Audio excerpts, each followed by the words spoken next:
Hey, what's going on, guys? So, this is kind of going to be a very difficult video to make because I actually have a lot to say about it. So, on May 24th, 2018, YouTube video game critic Totalbiscuit passed away due to his battle with cancer. And he has been battling with cancer, he had been, excuse me, for several years now. And God, I can only imagine how devastating this is for his kid and his wife. It's just insane. But anyway, so I wanted to make this video as a tribute to him because I had been inspired from the beginning by this guy.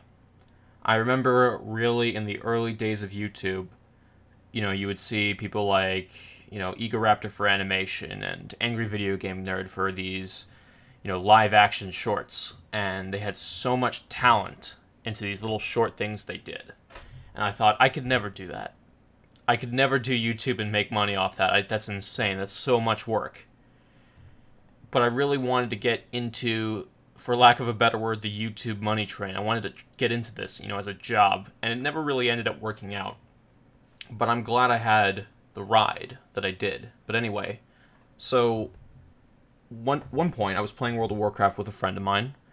We haven't spoken in a very long time, but I still have him on my list. We sometimes play a game every now and then. But he was telling me about a guy named Totalbiscuit and how he was playing a video game with another guy, Jesse Cox, and they ran a podcast with each other for several years. It used to be called the Game Station Podcast, and then it was called the Co-optional Podcast. So they were playing this game. It was a Let's Play of Terraria, the game I have up right now, and I thought it was hilarious. I checked out both of their content. Jesse Cox I wasn't really into because he was a Let's Player, but I still thought he was pretty funny. But Totalbiscuit's content really struck me in a way, because he was doing gameplay commentary, reviews, sort of. He really first impressions, like lengthy videos on a game. He doesn't really complete it from start to finish like a reviewer usually does. He'll play like the first couple hours of the game, maybe up to 10 hours if it's like an RPG or something like that. And he'll go through his thoughts of, what he thinks about it in very, very high detail. So the idea is that he's trying to give you as much information as possible. And the videos are fairly lengthy, sometimes upwards of 40 minutes, but a lot of them are like, 20 to 40, 20 to 30. But I was watching this guy do these videos, and he's like, this guy's making money from this. He's doing something that I'm interested in doing, which is talking about video games. But he's not like playing them and being entertained like a Let's Play. He's being entertaining by showing you how the game works, presenting it in a very smooth voice, cracking a joke every now and then, something very relaxing. And he's really emphasizing PC gaming. As in, he's like showing like, okay, this is what the options menu is. This is all the cool settings that are going on in the game. And he made me basically like a hardcore PC gamer. I had a PC around the time he was making videos. I think I was actually just building mine around that time, but I really got into the enthusiast PC scene. I have like too many for me to count out right now, computers that I just use. I have a render machine, I have a server machine, I have my main machine, I have the media machine. Well, yeah, 4, but then I have a laptop and a server. I got way too many computers. But my point is that by watching this guy, I really got into his content, and I really got more into YouTube. Especially when I started watching the Co-optional Podcast. Back then it was called the Game Station Podcast, and that podcast ran, 3 years now, 4 years now, I can't even recall, but it's been on and off sometimes because of, when he developed cancer, there was a lot of issues, but more on that in a bit. So I would watch this, and, it had Jesse Cox, it had this new person I've never heard of before named Dodger, or Press Hard to Continue, I guess she used to be called. And then you had Totalbiscuit, and then every week or so, there would be a new guest on. So, you'd have 3 hosts, and then you'd have, well, I guess he was the host, but you had the 2 co-hosts, and then you had the 4th guest. And they always had really good guests sometimes. That's really weird. They always had good guests sometimes. They usually had good guests. And I would tune in almost every week. And I always liked John's opinions on video games. I always liked his political video game opinions, I guess, for lack of a better term. The politics behind video games, how they're made, like what kind of culture is surrounding them. And he's one of the first people to really be the most sound-minding when it came to Gamergate when that was coming out. And over time, I kept watching him. There was like a highlight area, like, a peak to where I thought he was doing really great. It's just that when the cancer happened, that's when things started to go downhill. Mainly because of health issues. He wasn't putting out as many videos, which is understandable. The guy had freaking cancer. He was a fighter. He struggled with it for years. And later down the line, he did start to seem more PC. A lot of people were disagreeing with what he was, saying online, which, I'm making this a little bit lighter than it sounds, a lot lighter. Like, people disagreeing on the internet. It was a little bit more than that.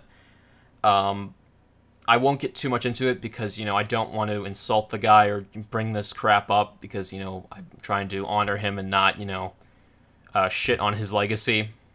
So, there have been videos done like that when he was alive, and honestly, they're not a big deal. But, I started dropping off from the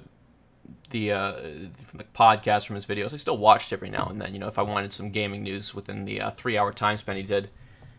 And I was really hopeful because recently he made a post about how, okay, he's retiring, which is good, spend more time with the kids because apparently the cancer treatments he was going through, they weren't working anymore, or they weren't working as well as he needed them to. Basically, the cancer was outliving the nuclear radiation, the radiation that was hitting his system from the treatment. It was just the cancer wasn't going away. It was spreading. And he said, look, I'm going to die, but, I'm going to, be with my wife more, my kids. I'm going to retire from YouTube. We're still going to do a podcast, but, I'm going to bring my wife into it. She was, Jenna Bain, by the way, his wife is really cool. And, again, thoughts and prayers to her. Holy shit. That's insane that she has to go through that because the guy died at 33 years old. That's insane. But anyway, so, he's saying, like, okay, we're gonna still do the podcast, but it's gonna be cut down about an hour, which I was excited for because I felt that the 3-hour-long podcast started taking its toll because I could never really finish them. And the first hour was, like, a lot of bullshit.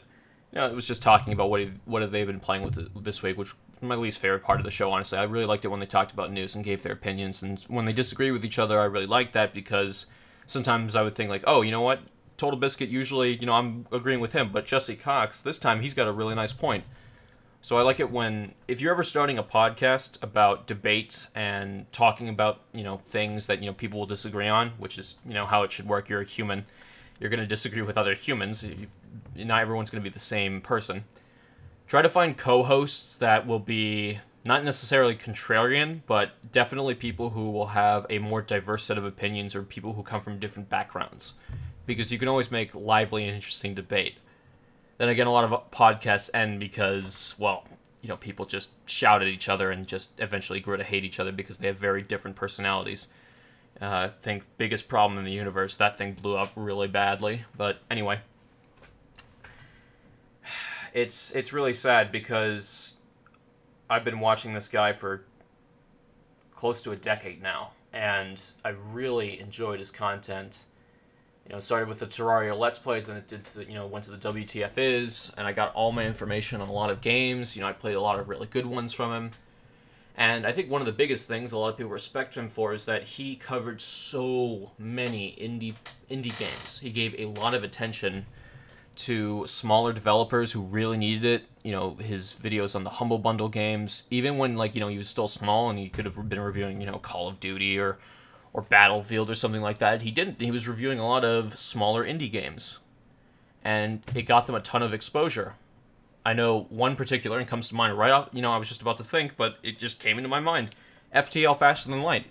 That's a terrific game. I don't like it a ton with the boss fight in there, which is, in my opinion, bullshit.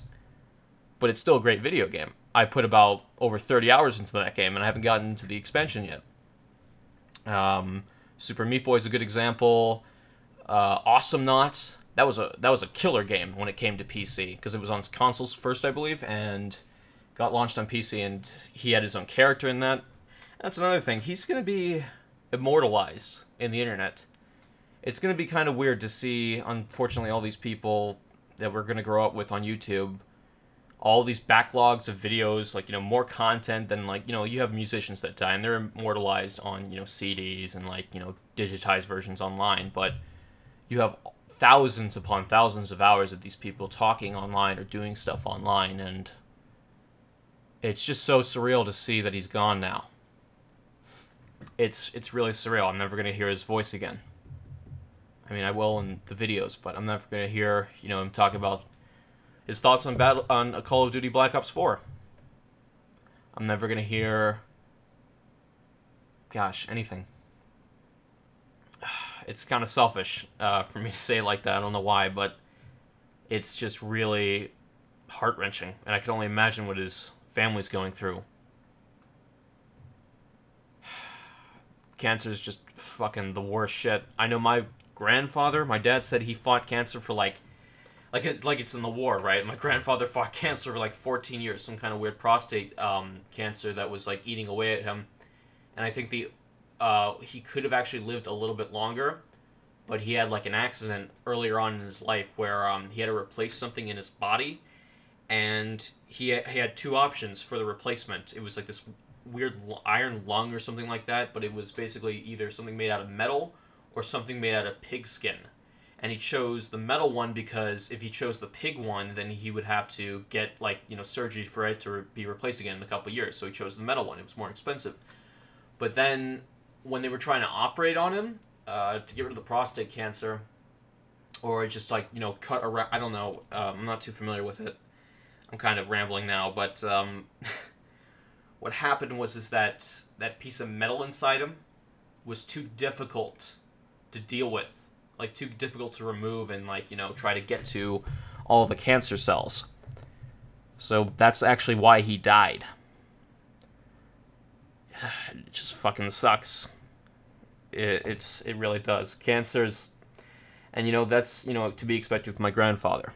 But to die at 33, that's so fucking sad. Fuck, man. Anyway, guys, I kind of wanted to make this video, kind of didn't, but I felt I owed it to him, and this was going to be one of the few chances I had. I do remember actually being in contact with him at one point. It was a misunderstanding. This is kind of funny. It was a misunderstanding during one of his Steam sale box videos. It was about...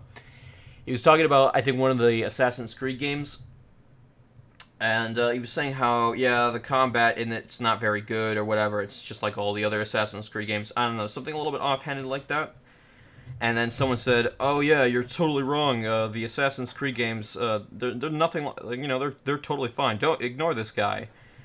It was very weird, but but everyone was kind of dogpiling on this guy, and I said, "Oh guys, he was just saying, don't say he wished death on him for having a different opinion than Totalbiscuit or whatever."